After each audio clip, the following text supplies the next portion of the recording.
Hallo meine lieben Freunde von altem Playmobil. Heute gibt es den zweiten Teil des Weltraum-, Auspack-, Aufbau- und Spielvideos mit der Raumstation. In der Mars-Mission von 2018 taucht der Roboter Robert auf. Wir bauen uns das passende Raumschiff aus Ersatzteilen und begleiten die erste Playmobil-Figur in den Weltraum. Nach der Spielwelt der Mission Geo von 2015 kam am 28. September 2018 die neue Mars-Mission heraus. Davon habe ich mir nur die wunderbare Raumstation gekauft. Rakete und Meteoritenzerstörer habe ich ja schon aus der vorhergehenden Welle. Die Figuren haben erstmals Namen bekommen, die auf den Raumanzügen aufgedruckt sind. Zur Spielwelt gibt es eine 5-teilige YouTube-Serie, die am 19. November 2018 gestartet ist. Und es gibt die Hörspielfolge 64 der Playmos, ebenfalls von 2018. Die 4. Raumstation von Playmobil ist unter der neuen Playmo Space-Reihe herausgekommen. Mit vielen interessanten Kombinationsmöglichkeiten. Es ist Commander Crawford und Frau Dr. Akasha dabei. Nur der kleine, neue, sympathische Roboter ist noch namenlos. Das Set besteht aus 187 Teilen, darunter 3 verschiedene Kopfbedeckungen für eine Figur, besonders viel Werkzeug und 18 Lebensmittelverpackungen, fast wie in einem Supermarkt. Mit 2 zusätzlichen Andockstellen für die Raumkapsel und das neue Raumschiff.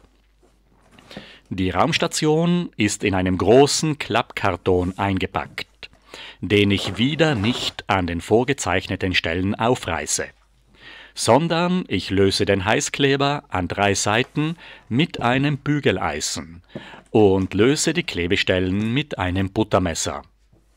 Jetzt kann man die Verpackung aufklappen und den Inhalt herausnehmen.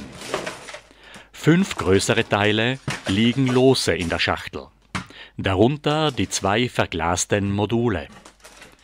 Diese gehörten eigentlich eingepackt, um Kratzer zu vermeiden. Die kleineren und mittleren Teile sind in 7 verschiedenen Polyethylenbeuteln eingepackt. Diese Packung stammt von 2019, weil das Playmobil Preisausschreiben dabei war.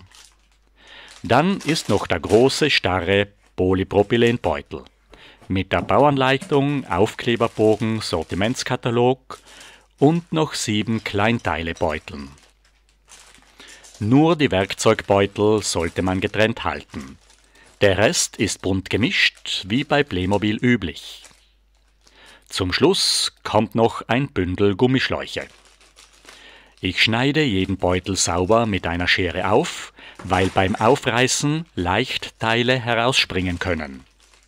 Ich schütte den Inhalt in verschiedene Klarsichtboxen, damit kein Teil verloren geht.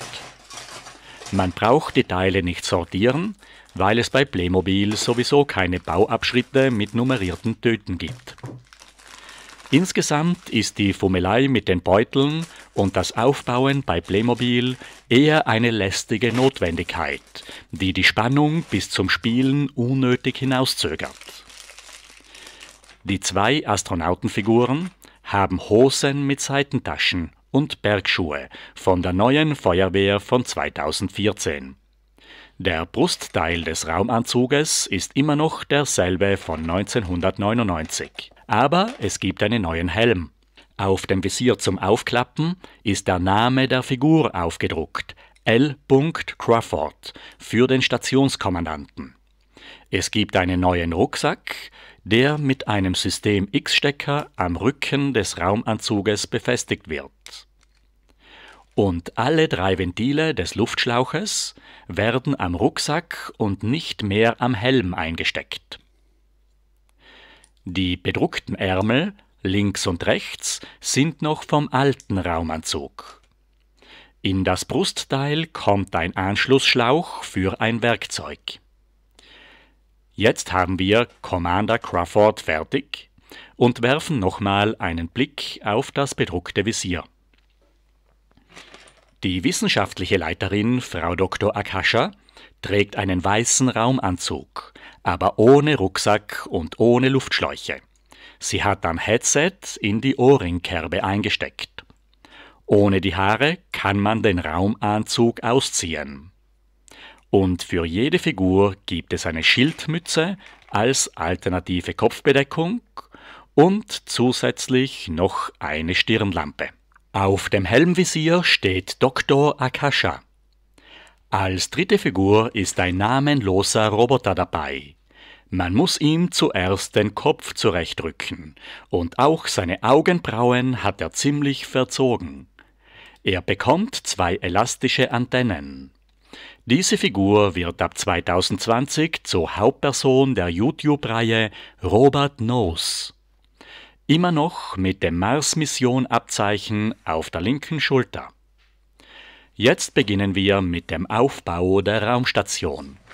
Sie hat die Form eines unregelmäßigen Sechsecks und bekommt auf der vorderen Seite 2 Aufkleber mit Mars-Mission und mit der Artikelnummer 9487.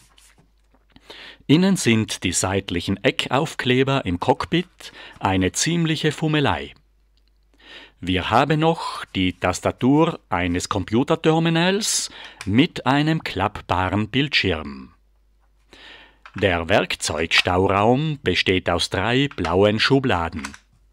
Die 2 Andocköffnungen für die Module bekommen Kupplungsringe mit einer roten Verriegelung. Zum Computerterminal kommt noch ein Mikrofon und ein nostalgischer Radiowecker. In das Cockpit schieben wir den Pilotensitz. Es ist der Standardsitz von 99, den wir auch im Laderaum vom Space Shuttle hatten. Mit einem System X-Stecker an der Unterseite kommt er auf eine gelbe Führung und wird von hinten in das Cockpit eingeschoben. Die Cockpitverglasung kommt auch als Dachfenster vor und erinnert an einen Bomber im Zweiten Weltkrieg. Die Glasscheibe wird eingesetzt und die Frontscheibe aufgedrückt. Das Cockpit ist der Platz der Kampfpilotin Ilana Astropov aus dem Meteoritenzerstörer. Auf der Hinterseite kommen links und rechts von der Einstiegstür 6 Raketentriebwerke. Die Einstiegsluke bekommt außen 2 rote Handläufe und innen einen Aufkleber mit der Trittfläche. Unten bekommt der Türrahmen 2 Scharniere, die Einstiegsrampe wird eingehängt und kann zugeklappt werden. Hinter die Eingangstür kommt eine drehbare Luftschleuse aus einem transparenten Zylinder mit einem neongelben Drehknopf als Deckel. Wenn man am Knopf dreht, kann man die Luftschleuse öffnen und schließen. Das Herzstück der Raumstation ist das Licht- und Geräuschmodul. Beim Öffnen des Batteriefaches muss man aufpassen, weil die Schraube lose ist und nicht im Gewinde hängen bleibt. Man braucht 2 kleine Batterien. Es gibt 4 Geräusche zur Auswahl: Fluggeräusche, Triebwerksgeräusche, Raumstationgeräusche und Funksprüche. Und 2 Lichteffekte, einmal innen und einmal außen. Das Modul wird von unten in den Boden der Raumstation eingesetzt und mit einem Bajonettverschluss durch eine Drehung verriegelt. Jetzt richten wir die Innenausstattung ein. Die Andockschleusen für die Module bekommen Luken mit einem Aufkleber und mit einem Riegel. Sie werden in die Scharniere der Andockringe eingedrückt, sind mit dem Riegel im Boden versenkbar und können die Andocköffnungen der Module sicher verschließen. Auf der anderen Seite haben wir noch eine zweite Luke. Vor den Zentralcomputer kommt eine kleine Sitzstange mit Polsterung. Auf der Unterseite der Raumstation kommen auf das Elektromodul 6 rot transparente Stecker, aber ohne Lichteffekte. 3 Raketentriebwerke für Start und Landung mit einer blauen Flamme und dann noch 6 Standbeine für die Landung oder als Stützen bei einer fixen Planetenbasis. Auf der Seite kommen links und rechts von den Andockkupplungen für die Raumkapseln jeweils 2 schwenkbare Flutlichtscheinwerfer. Oben auf die Andockstutzen stecken wir die Scharniere für die Solarsegel. In das Dachfenster geben wir eine zweite Cockpitscheibe und zum leichteren Abnehmen des Daches gibt es 3 rote Haltebügel, genau dieselben wie bei der Einstiegsrampe. Hinten kommen noch 2 schwarze Stecker für 2 lange, graue, flexible Funkantennen. Und zur Meteoritenabwehr kommt auf das Dach noch ein Arm für einen Doppelraketenwerfer. Hinten stecken wir die weißen Auslöser in die Führungen und in die Läufe kommen 2 gelbe Raketenpfeile. Feuer frei! Vorne sind links und rechts 2 Andockstellen für die Raumkapseln. Sie bekommen einen runden Deckel zum Zuklappen, der in das System X-Scharnier eingehängt wird. Auf die Deckel kommt ein kurzer Arm mit 2 Scharnieren für ein Sonnensegel aus 3 Teilen mit normalen Aufklebern, die nicht glitzern. Auf das Mittelteil kommt links und rechts die 2 Seitenflügel, 2 Antennen und ein roter Verbindungskabel. Auf die 2 kleinen Raketenkupplungen passt die Triebwerksseite der Raumkapseln und der Module. Dasselbe Sonnensegel kommt auch auf die rechte Seite. Jetzt können wir den Innenbereich einrichten. Durch die Luftschleuse am Eingang kommt Kommandant Crawford herein. Die Einstiegsluken zu den Modulen können im Boden versenkt werden. In die Mitte der Raumstation kommt ein Trainingsgerät, ein Ergometer mit einem Display und mit einem Expander. Das Gerät wird mit einem grünen, drehbaren System-X-Verbinder in der Mitte der Raumstation befestigt. Und Kommandant Crawford kann gleich mit seinem Muskeltraining beginnen. Rechts hinter der Tür kommt der Feuerlöscher hin mit einem flexiblen roten Schlauch und mit dem uralten Strahlrohr von 1976, wie es die allererste Feuerwehr hatte, als man mit den Schläuchen noch nicht spritzen konnte. Auf der Werkbank ist links ein Halter für die uralte Videokamera von 1993. Und in der Mitte sind 2 Halter für die Helme der Raumanzüge. In den 3 Schubladen kann man das Operationsbesteck von 1985 verstauen, das früher verchromt war.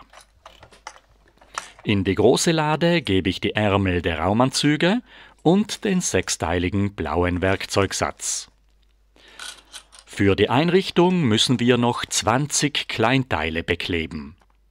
Dieselben Verpackungen werden als Probenbeutel und als Lebensmittelverpackung verwendet. Für die meisten Teile gibt es in der Raumstation eigene Fächer, wo sie hineingesteckt werden, außer für die Zahnbürsten und Kekspackungen. Diese gebe ich in eine kleine blaue Schublade. Im Cockpit kommt normalerweise die Kampfpilotin Ilana Astropov aus dem Meteoritenzerstörer auf den Sessel. Heute muss Frau Dr. Akasha aushelfen. Auf der rechten Seite haben wir die Technikkonsole mit dem Radiowecker, dem Mikrofon und dem Computerterminal. In die 3 Schlitze kommen Schaltkreise mit den Nummern 1, 2 und 3. In die 2 quadratischen Vertiefungen kommen 2 Tetrapack Bananenpüree. Zwischen dem Andockring für das Modul und der Luftschleuse ist ein Fach für den Laptop.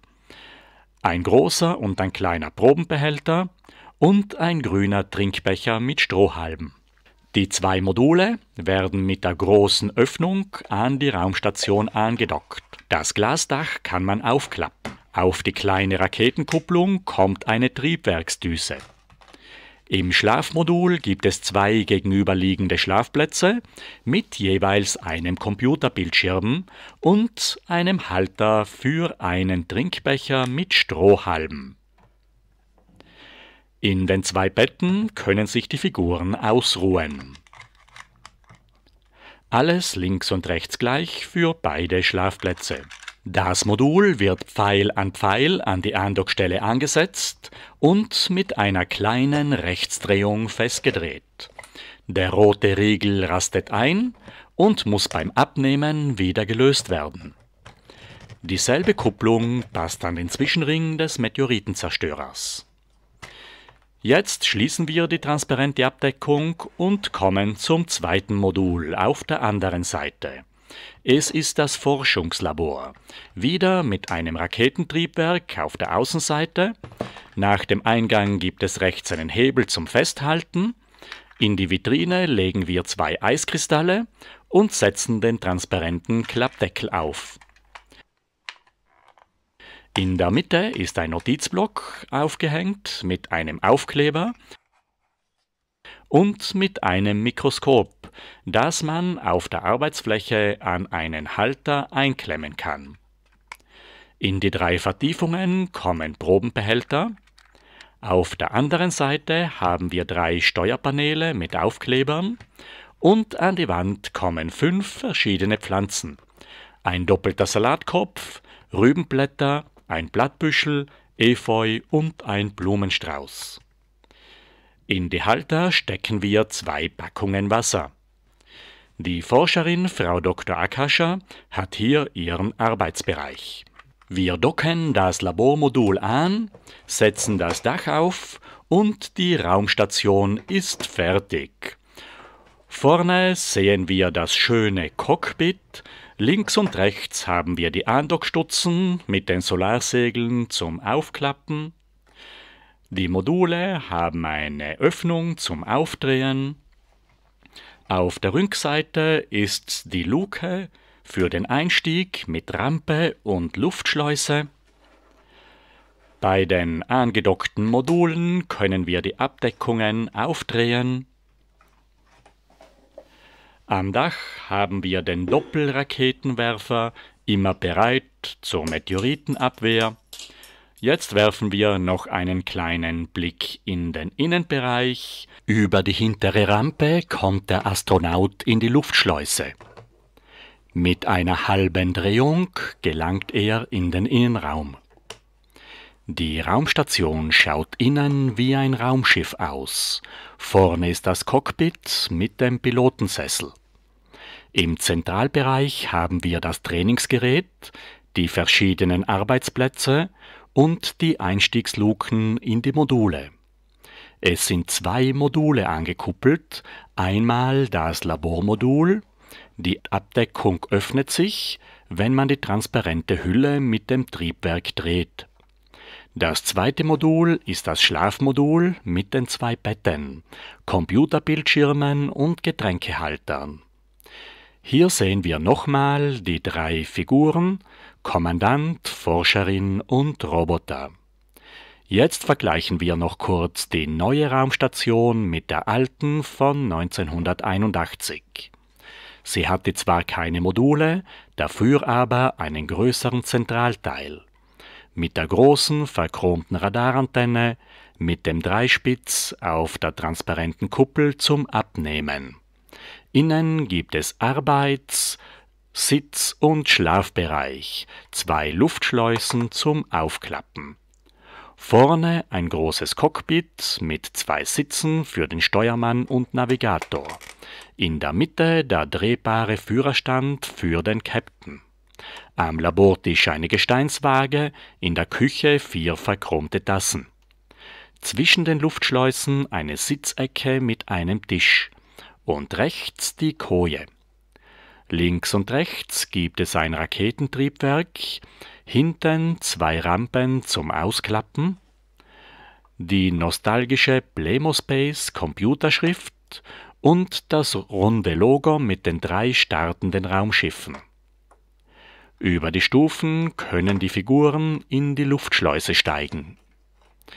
Die Treppen sind gleichzeitig eine Tür zum Zuklappen. Die Raumstation ist gleichzeitig ein vollwertiges Raumschiff. Das große Cockpit hat 17 Steuerinstrumente. Oben links und rechts sind 2 Raketentriebwerke und nach dem Abheben können wir die 4 Stützen einklappen. So sieht das Raumschiff sogar wie eine fliegende Untertasse aus. Bei der alten Raumstation waren 5 Astronauten dabei, bei der neuen haben wir 3 Figuren. Die Raumstation hat vorne links und rechts unter den Sonnensegeln 2 Andockstellen für Raumkapseln. Daran kann man auch die Module mit ihrer Triebwerkseite andocken. Die Kupplung befindet sich aber an der transparenten Hülle und so kann man beim angedockten Modul die Abdeckung nicht mehr schließen.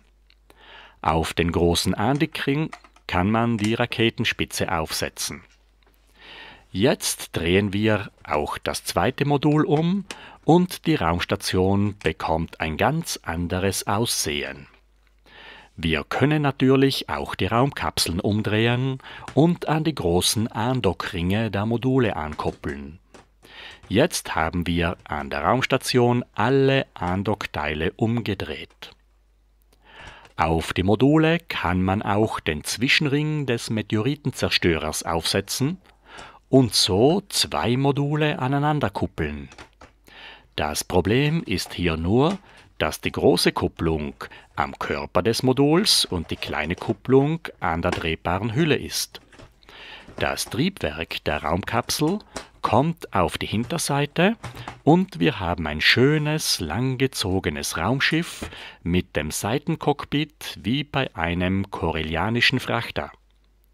Es wäre schön, wenn man die Module auch als Weltraummodul verwenden könnte. Aber der Laderaum des Space Shuttles ist um knappe 2 cm zu schmal geraten. Wenn wir die Raumkapsel andocken, bekommen wir eine kleine Rakete, die wir auf die große Weltraumrakete aufsetzen können. Die Rakete kann das Weltraumlabor in den Orbit bringen. Die Raketenstufe wird abgeworfen und das Skylab klappt seine Sonnensegel aus. An die Raumstation kann man auch das neue kleine Zweisitzer-Raumschiff andocken, das bei der Neuausgabe der Weltraumrakete dabei ist. Ich wollte mir keine zweite Rakete kaufen und habe das Raumschiff einfach beim Ersatzteilservice bestellt. Wir reißen jetzt den Karton gemeinsam auf. Mit der Sendung habe ich noch einen alten Katalog mitbekommen, das ist immer praktisch. Es gab mit der Bestellung 2 Special Plus Packungen gratis dazu geschenkt, vielen Dank dafür.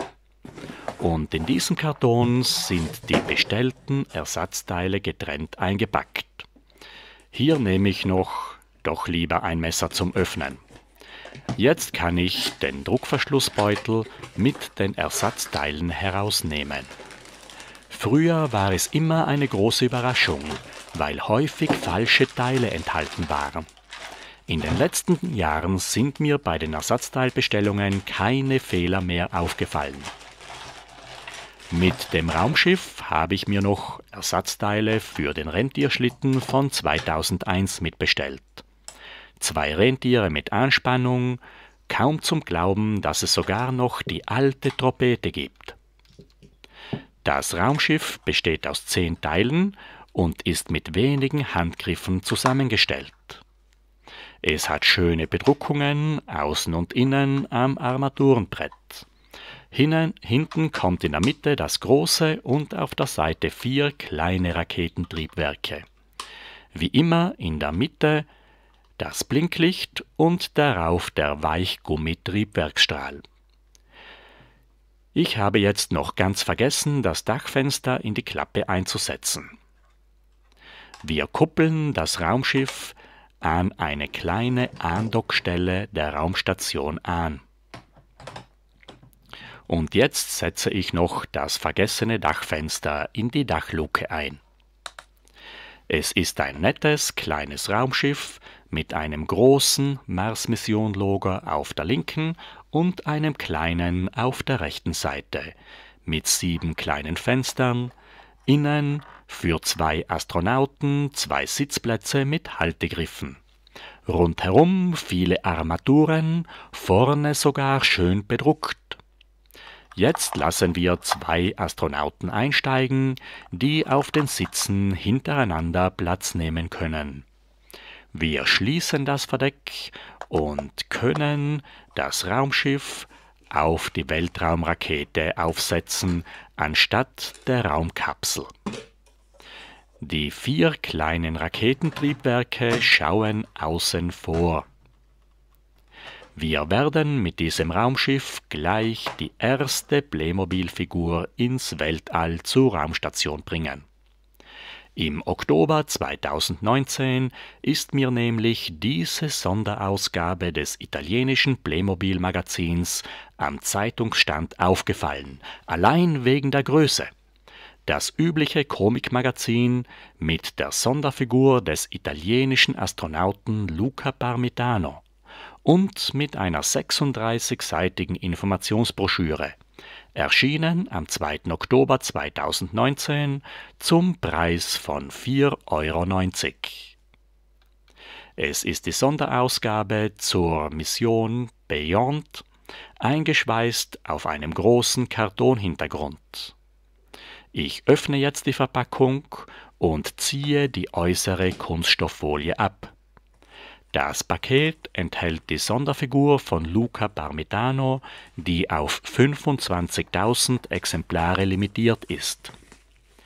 Die Sonderausgabe ist eine Zusammenarbeit zwischen der italienischen Raumfahrtagentur, der ESA und dem Raffi Verlag in Mailand. Das Playmobil-Magazin, die Informationsbroschüre und der Blister mit der Figur sind mit dem üblichen Zeitschriftenkleber am Karton festgeklebt. Ich versuche die Zeitschrift, Broschüre und Figur vorsichtig vom Karton abzulösen. So sieht jetzt der leere Hintergrundkarton aus. Wir haben hier zuerst das normale Playmobil-Magazin. Es ist eine Übersetzung der deutschen Ausgabe Gefahr auf dem Mars vom Dezember 2018. Parmitano und die ESA haben sich ohne Bezahlung zur Verfügung gestellt. Das Magazin enthält einen extra langen Comic und in der Mitte ist ein exklusives, großes, doppelseitiges Poster eingeheftet. Auf der einen Seite sieht man ein Foto des italienischen Astronauten Luca Parmitano bei seinem ersten 6-stündigen Weltraumspaziergang am 9. Juli 2013. Im Raumanzug mit den 2 Arbeitsleuchten links und rechts am Helm. Auf der Rückseite ein Blick aus der Raumstation auf Süditalien mit einer Grafik der Sonderfigur. Das zweite Poster ist nur das normale Poster aus dem Magazin. Auch in der Zeitschrift gibt es eine Doppelseite über die Mars-Missionen, die von der italienischen Raumfahrtagentur mitgestaltet wurde. Neben dem Magazin ist noch eine 36-seitige Informationsbroschüre dabei von der italienischen Raumfahrtagentur Agenzia Spaziale Italiana (ASI) mit einer Vorstellung der Agentur, mit einem Foto vom Sitz in Rom, eine Präsentation der ESA und der Internationalen Raumstation ISS mit vielen wunderschönen Fotos. Danach kommt eine Doppelseite mit dem Logo der Mission Beyond, der zweiten Weltraumreise von Parmitano und eine Grafik von seiner Sonderfigur. Die Weltraummission ging vom 20. Juli 2019 bis zum 25. Jänner 2020. Auf den folgenden Seiten werden 7 Weltraumexperimente beschrieben über Ernährung, Diagnose, Kaulquappenentwicklung, Strahlenbelastung, UV-Fotografie, Amyloidose und eine Weltraumdrohne. Dann werden die 7 italienischen Astronauten mit ihren Lebensläufen und ihren Erfolgen vorgestellt, darunter auch Samantha Cristoforetti, die aus meiner Region stammt. Dann kommen noch einige Seiten von Mond und Mars und die Geschichte der italienischen Raumfahrt mit der Vega-Rakete am Umschlagbild. Auf dem Blister mit der Sonderfigur sind die Daten von Luca Parmitano aufgedruckt. Als Testpilot der italienischen Luftwaffe kann Parmitano mit 40 verschiedenen Flugzeugtypen fliegen. Die Verpackung ist ein einfacher Zeitschriftenblister mit neutraler Kartonrückseite. Wir werden ihn jetzt gemeinsam öffnen. Parmitano hat eigentlich eine Glatze, die Figur trägt die Snoopy-Astronautenmütze mit Mikrofon und Kopfhörer, wie sie bei Weltraumspaziergängen unter dem Raumanzug getragen wird. Der Raumanzug ist eigentlich der Anzug vom Tiefseetaucher von 2008. Er wurde erstmals bei den Pictures Serie 5 2014 für einen Astronauten verwendet, aber ohne Handschuhe und ohne Schuhe. Es ist nebeneinander das Logo der italienischen Raumfahrtagentur und der ESA aufgedruckt. An der linken Schulter die italienische Flagge mit Goldrand. Unter dem Raumanzug ist an der linken Schulter das Logo der italienischen Raumfahrtagentur ASI mit dem vollständigen Schriftzug, den man aber nicht mehr lesen kann. Auf der rechten Seite ist die italienische Flagge an der Schulter. Da bei diesem Taucheranzug die Bleischuhe fehlen, werden die 2 Hälften provisorisch von 2 Gummibändern an den Füßen zusammengehalten. Man muss das halbkugelförmige Visier vom Helm abnehmen und kann dann die 2 Hälften des Taucheranzuges auseinandernehmen. Die blaue Figur hat einen aufgedruckten Kragen und einen Gürtel. Auf der rechten Brust das ESA-Logo, viereckig, und auf der linken das Namensschild mit L. Parmitano.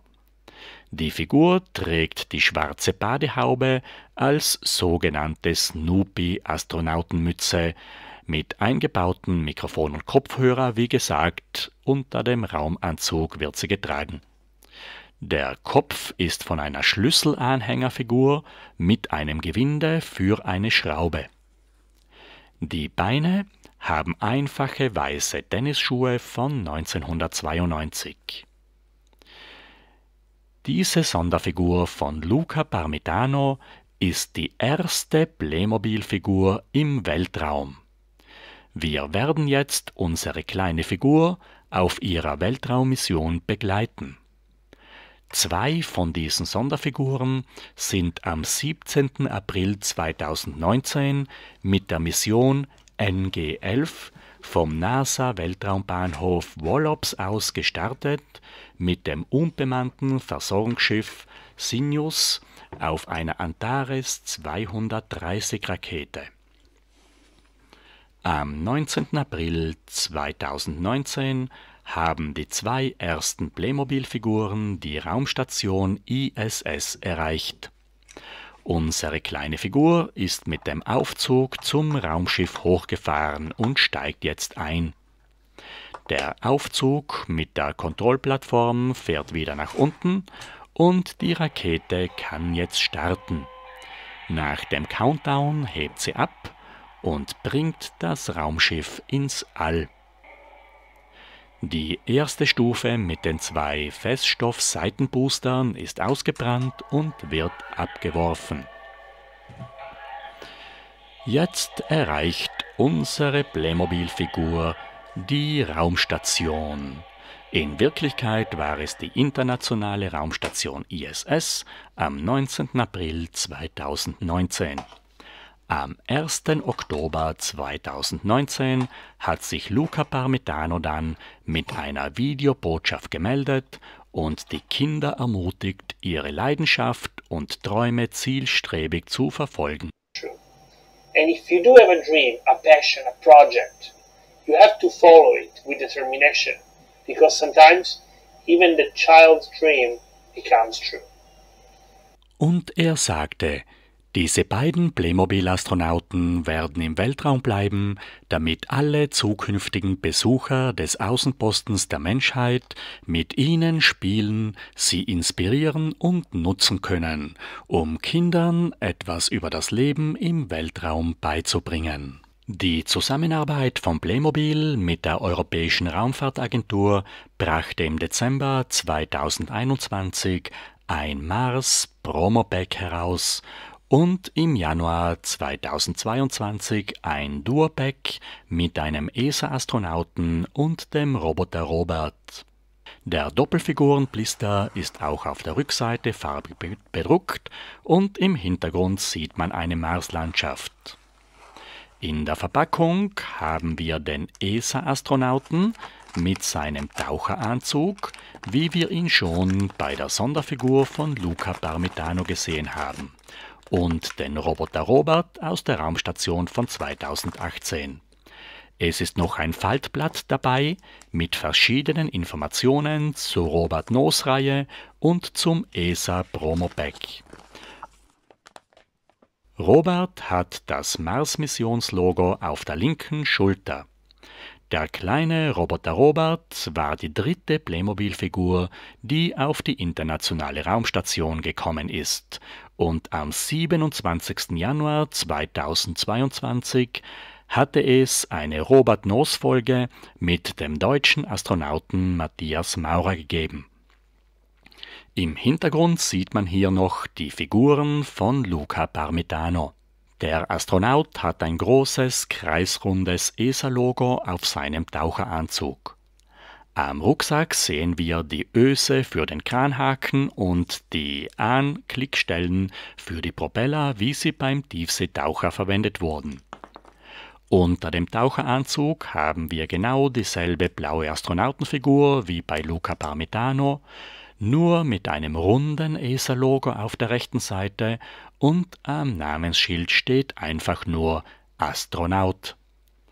An den Schultern gibt es auch keine Abzeichen, aber sonst sind die Figuren ähnlich. Jetzt sind wir auch schon am Ende des heutigen Videos angelangt. In der nächsten Woche kommen wir dann zum großen Finale. Ich werde noch eure letzten Wünsche aus den Kommentaren erfüllen. Ich zeige euch meine ganz persönlichen Lieblingssets und die Neuanschaffungen des letzten Jahres. Es hat mich sehr gefreut, dass ihr heute hereingeschaut habt.